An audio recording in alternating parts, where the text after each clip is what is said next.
बाकी लोग से पूछ लिया आप लोगों ने सुनने?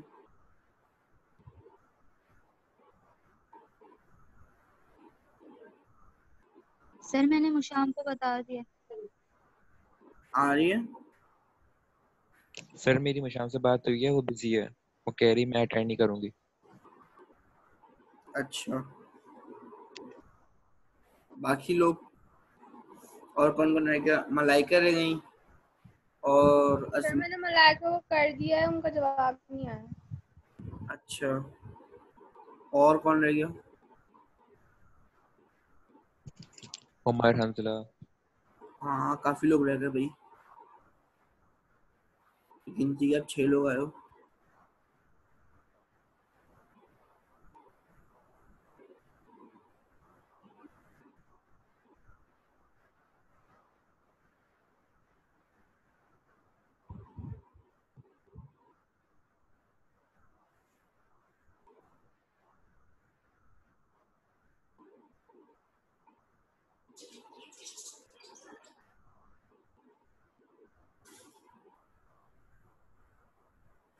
अच्छा स्टार्ट कर लें?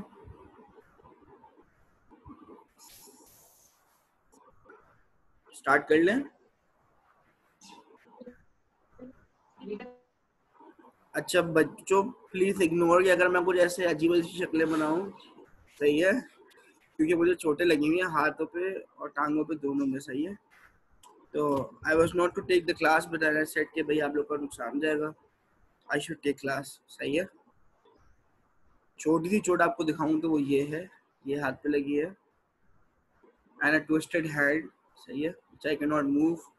एक और चोट ये लगी है, सही है?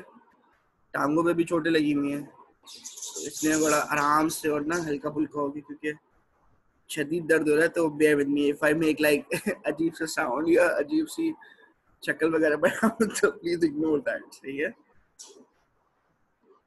रात को हम गिर गए थे। अच्छा अब टॉपिक आप लोगों का क्या था? परसेंटेजेस डेसिमल वाला ना? सर आपने कहा था 34 से कंटिन्यू करेंगे क्वेश्चन। जी 34 से ही ना? आप क्या बोल रहे हो, क्या नाम है आपका?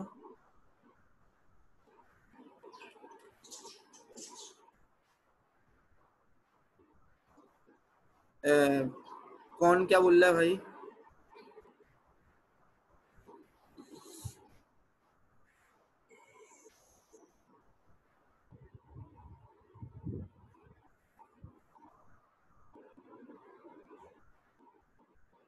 थर्टी फोर से स्टार्ट करने ना? जी सर। ठीक है, 34 पे भागते हैं।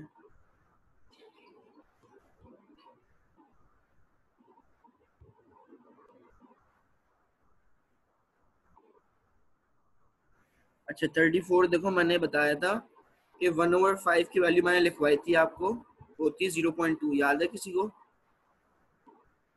जो डेसिमल्स मैंने लिखवाए थे, किसी को याद है भाई? जी सर। ओके। Yes sir. तो 1/5 क्या होता है? 0.2। 1/4 क्या होता है? 0.25। ऐसा ही था।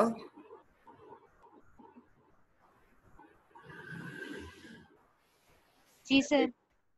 तो आप 0.2 से लेके 0.25 तक की कोई सी भी वैल्यू लिख दो, आपका आंसर सही हो जाएगा।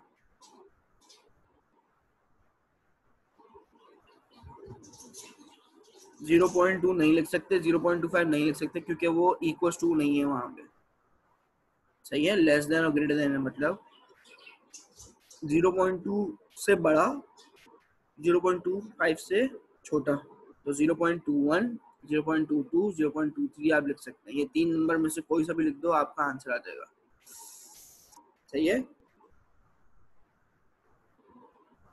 यहाँ तक बात समझ में आ गई थी? जी सर। अलीशा आपको समझ में आ गई? Yes sir. ओके, अब आ जाओ इसके नीचे वाले क्वेश्चन में। वो बोल रहे हैं कि 48/60 को एज अ परसेंटेज लिखो। बस कुछ भी नहीं करना है आपने, इस फ्रैक्शन को मल्टीप्लाई बाय 100 कर देना है, सही है? इस फ्रैक्शन को मल्टीप्लाई बाय 100 करके देखें क्या आंसर आता है। सर 80 आ रहा है। हाँ ठीक है वरीशा, आ रहा है। जी सर आ रहा है। आ रहा है। जी सर। इसके बाद नीचे आ जाओ, बोल रहे correct express this correct to decimal places. Two decimal places का मतलब ये हो गया कि आपने उसको राउंड ऑफ करना है, ऐसा ही था। जी सर। जी सर।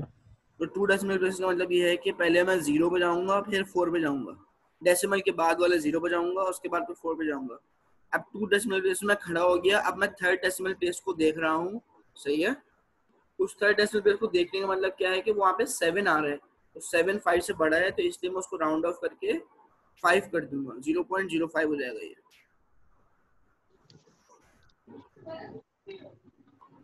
ठीक हो गया। जी सर। अच्छा, अंडर रूट 200 का आंसर मैंने बताया था कैसे लेना है। 200 के चेक करने के कितने कितने नंबर्स करीब हैं। For example 12 12s are 144, 13 13s are 169, सही है। अब ये सर 13 जी 14 196 होता है। जी। उस पर आप देखें 15 का आंसर क्या होता है, वो होता है 225। तो ये किसके करीब है, 14 के करीब है, 14।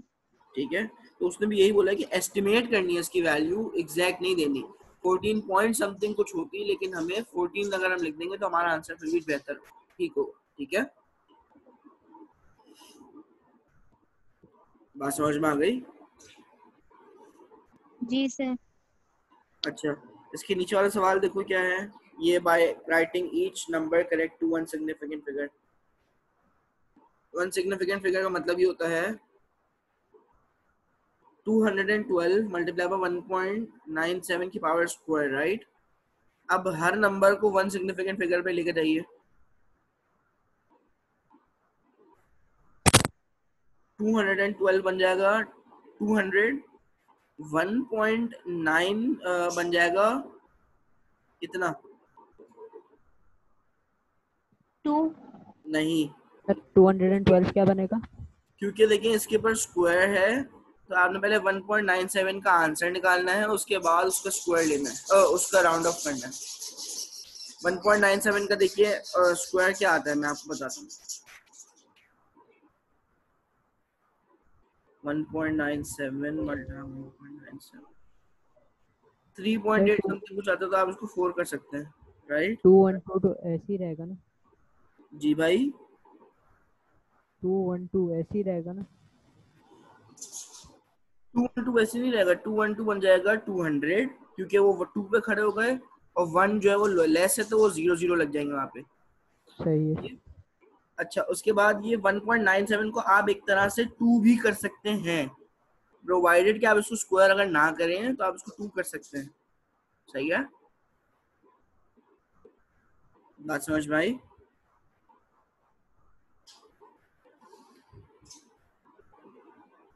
फायजा जी सर। आप जो बोल रही थी ना कि 2 कर दे, तो वो भी कर सकते हैं, सही है, वो मेथड भी सही है, सही है। जी सर। अच्छा, अब नीचे क्या है 0.763। अब वन सिग्निफिकेंट फिगर पे करना, तो 7 पे खड़े होके हम देख रहे हैं 6 क्या बनेगा, तो 6 बन जाएगा 0 और 7 बन जाएगा 8, तो जो जाएगा डिवाइड बाय 0.8।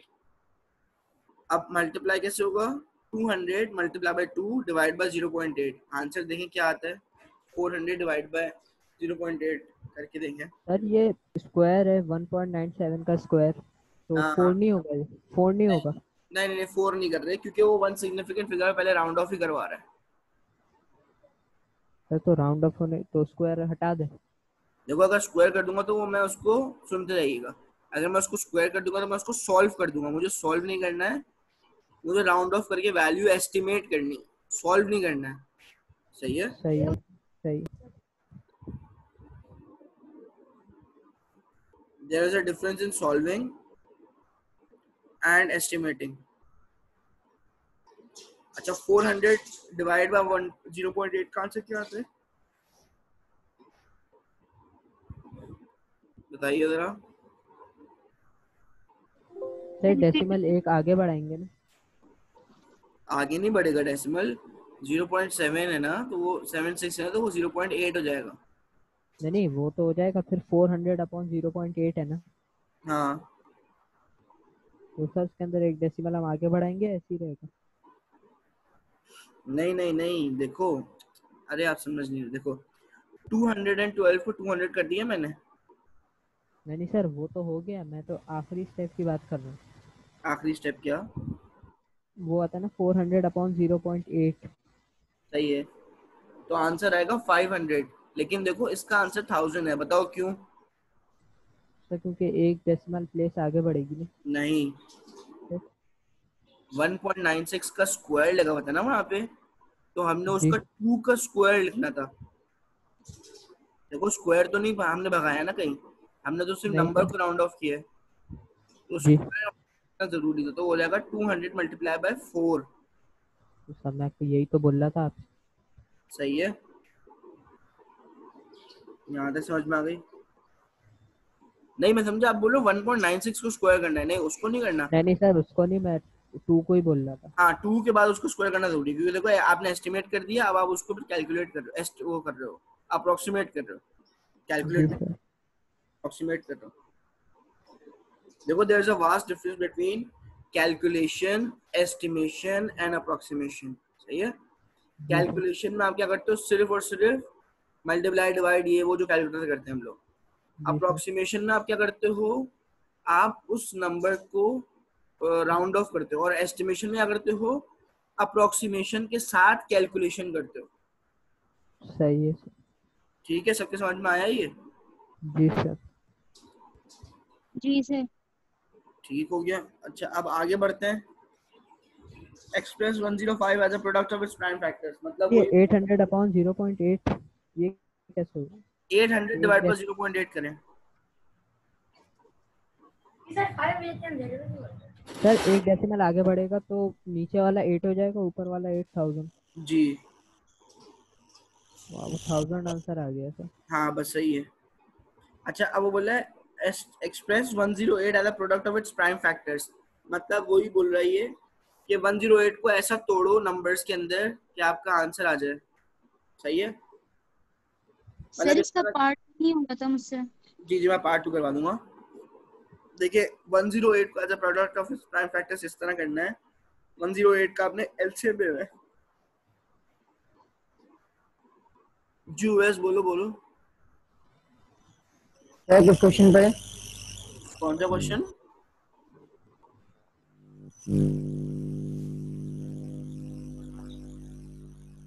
यूएस बोलो।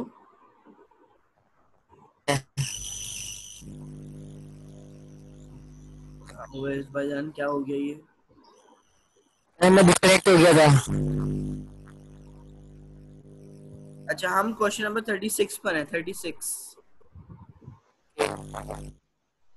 ठीक है। सर आगे इसका आंसर अच्छा वरीशा 2 का, स्क्वायर इंटू 3 क्यूब। वरीशा किधर चली गई?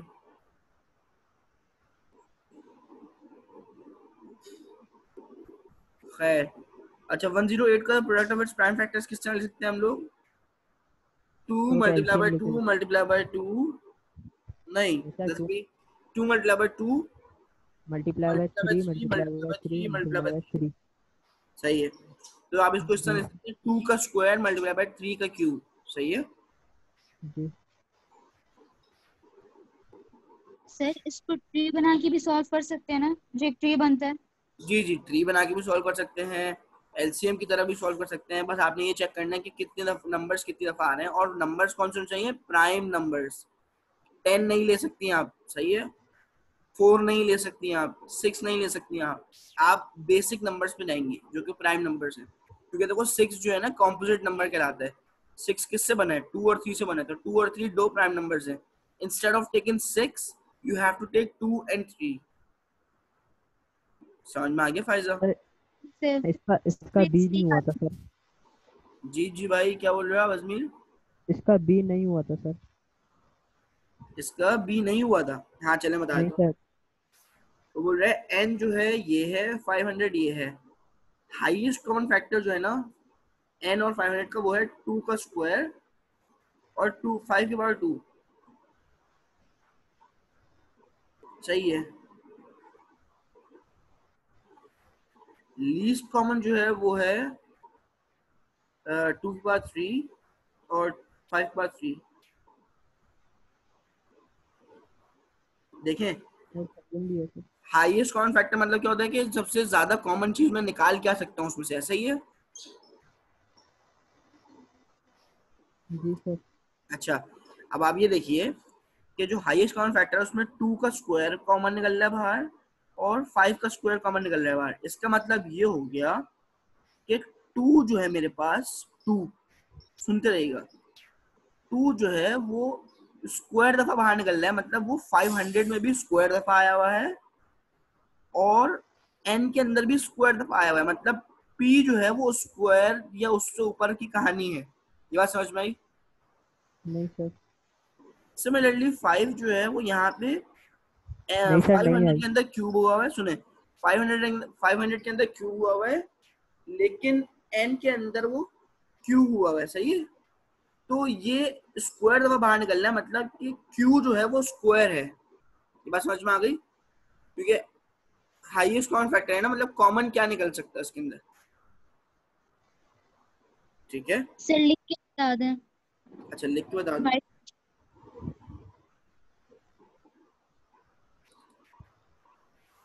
देखिए, मैं ये कह रहा हूँ,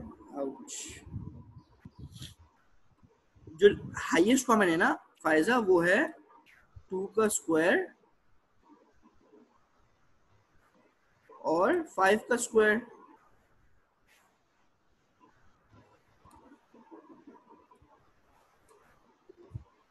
जी सर। इसका मतलब ये हो गया कि वो n पे भी 2 स्क्वायर है कहीं ना कहीं, 2 के पावर जो वो है q, वो 2 कहीं ना कहीं है, 2 तो है ना, मतलब 2 से नीचे नहीं है, मतलब वैल्यू। सही है, ये बात समझ में आ गई? जी सर।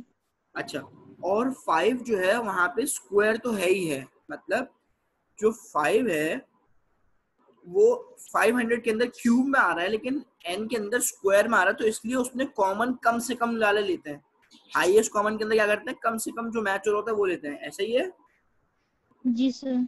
और लीस्ट कॉमन मल्टीपल मतलब जो एलसीएम होता है, एलसीएम में क्या होता है, जो जो जब तक आता रहेगा वो लेते रहेंगे। ऐसे ही करते हैं। जी। तो इसका मतलब ये हो गया कि जो हाईएस्ट नंबर आ सकता होगा दोनों में कॉमन, वो होगा 2 का स्क्वायर और 5 का स्क्वायर। तो हमारा Q जो है वो Q तो 2 तो बन गया, क्योंकि देखिए लीस्ट कॉमन के अंदर भी वो Q बन रहा है, तो मतलब वो जो 2 की पावर स्क्वायर है 500 का और 2 की पावर P है, सही है, उस P के हिसाब से वो एक और दफा आया हुआ है, जब भी तो ये P की क्यूब बन रही है, 2 का क्यूब बन रहा है। ये बात समझ में आई? नहीं एलसीएम के सर। अंदर देखें 2 का क्यूब बना रहे हैं ना वो, जी सर। तो 2 का क्यूब मतलब ये है कि 2 3 दफा आया हुआ है। अब लेकिन 500 में तो सिर्फ 2 दफा आया हुआ है, तो एक दफा कहाँ आया होगा, और वो आया होगा n के अंदर। सर जी 500 में 5 जो है वो 3 दफा आया और n में 2 दफा आया। जी, तो इसका मतलब तो हो गया फिर कि q जो है वो 2 हो जाएगा, 5 की जो पावर है वो q वो 2 हो जाएगी। सही है, क्योंकि 500 3 टाइम्स 5 जो 3 टाइम्स जो है कहाँ आया हुआ है, 500 में आया हुआ है, लेकिन इनका हाईएस्ट कॉमन फैक्टर क्या बोल रहा है कि 2 दफा 5 निकला है बस, मतलब n के अंदर 5 सिर्फ 2 दफा रिसाइड कर रहे हैं, तो जो n की जी पावर सर। q है वो सिर्फ 2 हो सकती है। ये बात समझ में आई? जी सर। सर जी सर n तो अननोन है ना, और 500 में ऐसा मतलब 500 में भी तो आ सकता है कौन सर, सर ये 500 तो आ सकता है। कौन कौन आ सकते हैं 500 के अंदर? ओ जो क्यूब है 2 का। 2 का क्यूब है ना, तो वो 500 के अंदर आ सकता है, तो जब तो बोल रहा हूँ मैं कि आया हुआ है, क्योंकि एलसीएम के अंदर वो बोल रहे हैं कि 2 का क्यूब लो। सही है, एलसीएम मतलब जो सबसे कॉमन कॉमन सब चीजें निकाल लेते हैं बाहर हम लोग, उसमें ये बोल रहा है कि वो 2 का क्यूब लेना है, ऐसा ही है सर कहाँ बोल रहे हैं?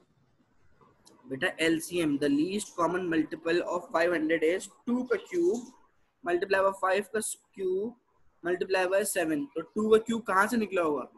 स्क्वायर तो निकल गया कॉमन कॉमन में, तो n के पास एक 2 और होगा जिसको निकाला है उसने। जी सर। ये बात समझ में आई? तो जी सर।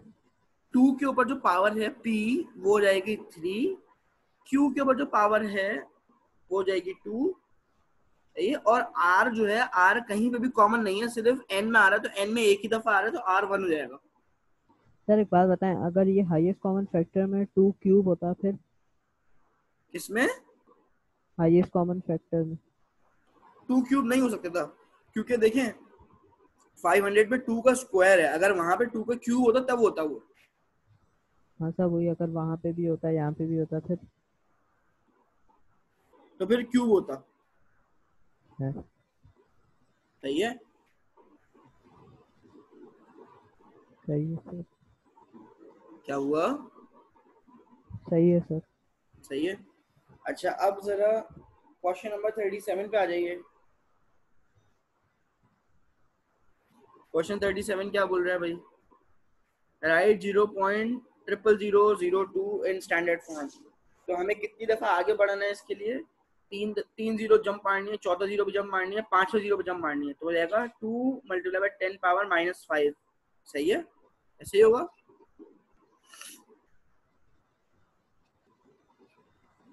ऐसे ही होगा भाई। जी सर। जी सर। अच्छा दूसरा ये, सही। अच्छा इसको इस तरह लिखते हैं, 2 मल्टीप्लाई बाय 10 पावर -5 नहीं लिखेंगे हम लिखेंगे 2.0 मल्टीप्लाई बाय 10 पावर -5, क्योंकि हमें बताना है कि डेसिमल प्लेस कहाँ लगा हुआ है। अब 2 लिख देंगे तो पता नहीं ना कि डेसिमल कहाँ पर है, तो हमें लिखना होता है 2.0 मल्टीप्लाई बाय 10 पावर -5। सही है, सही। जी सर। अब इसी तरह से फर्ज करें अगर लिखा हुआ हो 8 मल्टीप्लाई बाय 10 पावर 5, तो ये 8 नहीं लिखेंगे हम लिखेंगे 8.0 मल्टीप्लाई बाय 10 पावर -5। सही है। स्मॉलेस्ट का पूछ जी रहे सर। हैं तो 8 होगा। जी स्मॉलेस्ट का पूछ रहे हैं तो 8 होगा। किसमें कहाँ पे मैं भी देखता हूँ ना।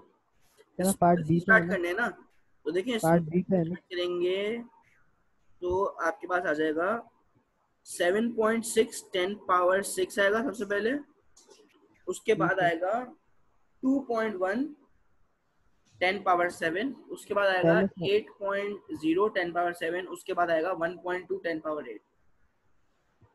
तो पहले 7.6 क्यों आ रहा है? स्मॉलेस्ट 7.6 10 पावर 6 है ना। देखो पावर ऑफ 6 देखते हैं हम लोग, जब सेम पावर होती है फिर हम नंबर देखते हैं। जैसे फॉर इंस्टेंस 2.0 10 पावर 7 है और 8.0 10 पावर 7 है, तो 2.1 जो छोटा है, जाहिर सी बात है 8 से तो पहले लिखना उसको। सही है, सही से समझ गया। सर इसमें स्मॉलेस्ट कैसे ढूंढेंगे? फायजा इन 4 नंबर्स में से 7.6 10 पावर 6 सबसे छोटा है ना। पावर हम चेक करते हैं पावर किसकी छोटी है सबसे। सर पावर वाइज लिखेंगे? जी जी जी, हम नंबर नहीं देखते फायजा, सबसे पहले हम पावर देखते हैं, अब जब पावर सेम आ जाती है तब हम नंबर देखते हैं। ठीक है सर सर। जैसे हमें अगर पावर कम करनी है तो 0 आगे लेके जाएंगे पीछे? हमें पावर कम करनी हो तो क्या करें? 0 किधर, राइट साइड पे लेके जाएंगे लेफ्ट साइड पे? हमें जब पावर कम करनी होती है ना तो हम राइट साइड की तरफ मूव करते हैं, मतलब ऐसे स्टेप्स आगे जाते हैं। मतलब 1.2 है तो ये 12.0 हो जाएगा। जी 12.0 10 पावर 7 है भाई। सही है सर। सही है। अच्छा दूसरा एक और बात सुनिए, अगर मैं लिखूं यहाँ पे 1.1 10 पावर 11, अब आप ये नहीं बोलेंगे भाई ये तो 1.1 है सबसे छोटा नंबर है, नहीं, इसकी 10 पावर 11 है इसलिए सबसे बड़ा नंबर है। ठीक हो गया? सही है सर। अच्छा अब ये बोल रहा है ब्राजील और वियतनाम का जो है ना डिफरेंस निकालना है, तो वही करना होगा 10 पावर 7 वाले को 10 पावर 6 करना पड़ेगा, तो हो जाएगा 21 21 में से माइनस करेंगे आप 7.6, क्या आंसर आता है 13.4, सही है 13.4 आ गया, इंटू 10 पावर 6 चल रहा था, लेकिन अब 13 तो नहीं लिखते हम लोग 1.34 लिखेंगे और इसको 10 पावर 7 कर देंगे, क्योंकि मैं अब बड़े नंबर को छोटे नंबर पे जा रहा हूँ तो इसमें 10 पावर ऐड कर देता हूँ, याद है 1.36 इंटू 10 पावर 7 होगा ना। जी जी 7 होगा, क्योंकि 13 इंटू 10 पावर 6 था, तो अब इसको अगर छोटा नंबर करना है तो पावर ऐड कर दूंगा, क्योंकि है ये इन रियलिटी इन एक्चुअलिटी ये नंबर बड़ा है, सही है। अच्छा अब आ जाते हैं नंबर 38 पे, ये तो बड़ा आसान सा ही है, इसमें क्या मसला है। सर 39 का पार्ट है। पार्ट ए, फाइजा ये 2/3 लिखा हुआ है ना, इसका मतलब होता है कि 8 की पावर स्क्वायर की मल्टीप्लिकेशन 1/3, सही है। तो ये जाएगा 8 का स्क्वायर हो जाएगा 64, 64 का क्यूब रूट 1/3 क्या होता है फाइजा, क्यूब रूट 64 का क्यूब रूट क्या होता है 4। सर या आप लिख के बता दें, थोड़ा कंफ्यूज हो रही हूँ इसमें। अच्छा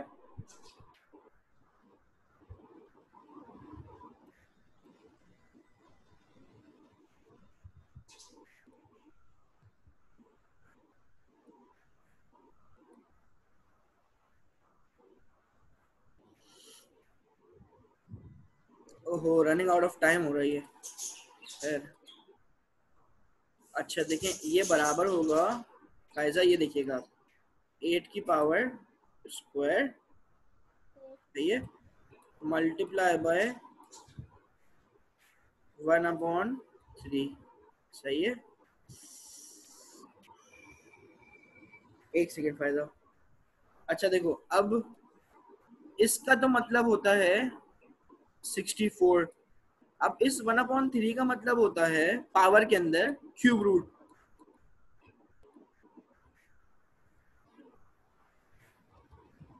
ये मतलब होता है इसका, फिर और आगे समझ। ये मतलब होता है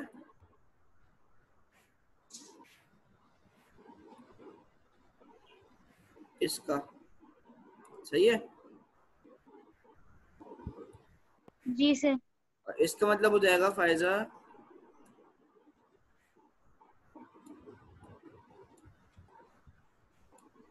और इसका आंसर आएगा 4। समझ आ गई भाई। जी सर।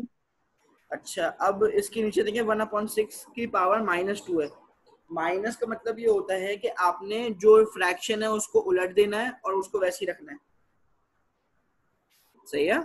जो चीज नीचे होती है वो ऊपर से जाती है, जो ऊपर होती है वो नीचे चली जाती है। तो ये माइनस अगर हटा दूं और उसको 2 कर दूं तो हो जाएगा 6/1 की पावर स्क्वायर है, सही है, which जी सर। automatically means 6, तो 6 का स्क्वायर क्या होता है 36। सर क्वेश्चन 40 के पार्ट ए भी बता दें, अच्छा वो इसमें बहुत। Write down a square number that is a factor of 75। अच्छा इसका एलसीएम निकालेंगे फिर। बेसिकली कह ये रहा है कि 75 को अगर हम प्राइम फैक्टर की तरह ही तोड़ें तो ऐसे कौन से नंबर होगा जो कि उसको स्क्वायर भी बना रहा होगा। फॉर एग्जांपल अगर मैं बोलूं 5 फाइजा, अगर मैं बोलूं 8 का जो है आप ऐसा नंबर निकालें जो कि स्क्वायर नंबर हो, सही है। तो क्या हो जाएगा 2 मल्टीप्लाई बाय 2 मल्टीप्लाई 2, ऐसे ही 8 इस तरह से बनता है ना। जी सर। तो ये 2 इंटू 2 जो है ना ये 4 है, तो 4 स्क्वायर नंबर है 2 का, जी बस तो ये इस तरह से बोलना चाह रहा है। तो आप 75 के जितने प्राइम नंबर्स होते हैं उनका वो लीजिएगा, क्या कहते हैं फैक्टराइजेशन कीजिए, प्राइम फैक्टर बनाइए इसके, और जो दो नंबर मिलके स्क्वायर बना रहे होंगे ना तो उसका आंसर आपका नंबर हो जाएगा। 75 के फैक्टर सर। बना के देखते हैं, 75 के फैक्टर सर बना के क्या आता है, अगर उसको 5 से सर डिवाइड करें तो क्या आता है 25, दोबारा 5 से डिवाइड करें क्या आता है 5। देखिए मैं बता, सर जैसे इसमें है 5 आ रहा है तो 5 का स्क्वायर भी फैक्टर है इसका, तो जी ये बात 5 इसका आंसर होगा। हाँ तो 25 आंसर है इसका फाइजा, 5 आंसर नहीं है, 5 का स्क्वायर इसका आंसर है। तो बोल रहे हैं ऐसे जी कौन सर। सा स्क्वायर नंबर है, ये देखें ठीक है।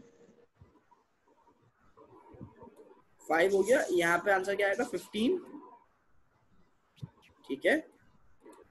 यहाँ पे दोबारा हम करेंगे 5, एक सेकेंड, यहाँ पे आएगा 3, यहाँ पे आएगा 3 और यहाँ पे आएगा 1।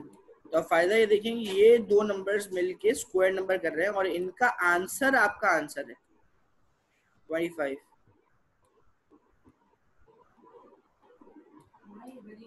सही है, समझ में आई फायदा? सर अगले पार्ट में क्यूब नंबर ऐसे ढूंढने हैं ना? जी जी, इसी तरह से करना है आपने कि 5 का क्यूब हो जाएगा या किसी भी चीज का क्यूब हो जाएगा। मेरे ख्याल से 6 का क्यूब होगा, क्योंकि देखिए 24 के साथ है, 4 4s are 6, 4 4s are 16 लेकिन ये 24 नहीं बना रहा, सही है। तो 6 4s are 24 अब 24 का मल्टीपल क्यूब देखें क्या होगा, तो 6 6 are 36, 36 into 6 is 216, ये आंसर है।